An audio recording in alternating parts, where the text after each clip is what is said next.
आज भारत आणि पाकिस्तानमध्ये क्रिकेटचा सामना रंगणार आहे आणि आज भारतच जिंकणार या विश्वासाने नागपूरमधील तायवाडा हॉस्पिटलने रुग्णांसाठी एक खास ऑफर दिली आहे। उद्या ओपीडी मध्ये निशुल्क उपचार केले जाणार आहेत। आरोग्याबाबत जनजागृती व्हावी आणि आपल्या भारतीय क्रिकेट टीमला पाठिंबा देण्यासाठी हा निशुल्क ओपीडी ठेवण्यात आलेली आहे।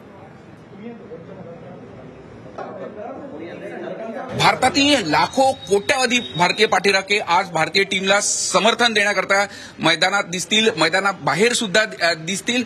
आणि आज नागपुरातील आपण तायवाडे मल्टी स्पेशालिटी हॉस्पिटलमध्ये आहे, तिथले डॉक्टर शौनक आहे, त्यांनी टीम इंडियाला समर्थन देण्याकरता खास अशी ऑफर ठेवलेली आहे। आज इंडिया वर्सेस पाकिस्तान चॅम्पियन्स ट्रॉफीचा मुकाबला आहे आणि historically it is one of the biggest event in sporting history. So रविवार असूनही आम्ही ठरवलं आहे की मी फर्स्ट बॉलपासून इंडियाला सपोर्ट करणार आहोत आणि वी आर कॉन्फिडंट की India is going to beat Pakistan. आणि to promote sports as well as health आम्ही ठरवलं आहे की उद्या सोमवारी आम्ही सगळ्यांना फ्री हेल्थ चेकअप देणार आहोत। आणि भारतीयांमध्ये प्रचंड असा उत्साह या मॅच पूर्वी दिसून येत आहे। झी मीडियासाठी व्हिडिओ जर्नलिस्ट रत्नश्री सातपुतेसह अमर काणे, नागपूर।